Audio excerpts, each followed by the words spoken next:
I watched the Obama-Romney presidential debate on Wednesday night with great interest. Those of you who are familiar with what we teach at RedCap know that everybody sells all the time, no exceptions. The debate was an opportunity for the two gentlemen to sell their vision for America to millions of people watching them and listening to them in person and nationwide on television. The debate was, in actuality, a pair of sales presentations. Without getting into any political commentary, my observation was that one of the candidates came to the presentation totally prepared. He had numerous facts and figures ready to share to support his viewpoint. He knew exactly what he was going to say. He knew how he was going to say it. He knew how he was going to respond to any objections that were raised to the points that he was making. And even his body language and facial expressions were perfect in conveying his message.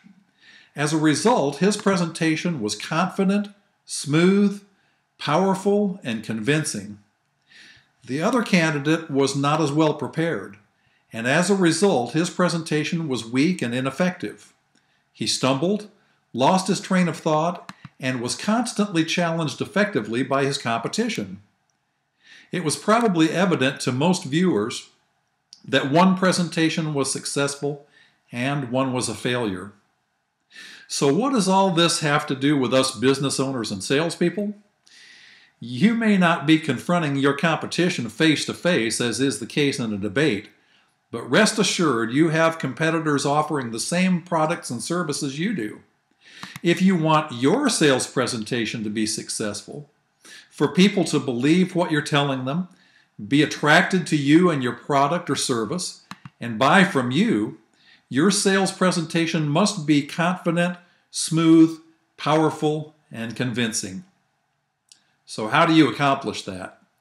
3 things you must do.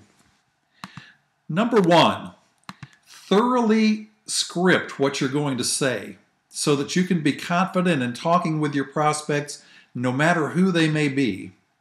If you know what you're going to say, you can talk with a one-person business owner or a Fortune 500 CEO with equal confidence. Have your facts and figures memorized and accurate. Do your research on the person you're selling to before you go to the presentation. And third, my friend and fellow RedCap sales coach, Jim Hamlin, always counsels us on practice, practice, practice. You must rehearse your presentation until I could wake you out of a dead sleep and ask you to do your presentation, and you could just easily and effectively tell me how your product or service can really help me. Role play. Do your presentation over and over for your sales coach, your boss, your business partner, your wife, your kids, your dog, anyone who will listen. When your presentation is so familiar and so much a part of you that it's like you're sitting out on the porch with your feet up on the railing, sipping a glass of tea and talking with a good friend, then you are ready to sell. Finally, never take anything for granted.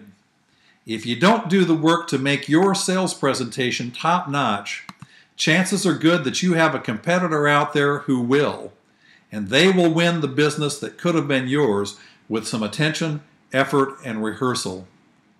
If you need help creating your presentation and making it top-notch, our RedCap sales coaches can give you the assistance you need. Contact us, and we'd be more than happy to visit with you about your coaching needs. Be sure to join us next week for your RedCap sales tip of the week. Good selling.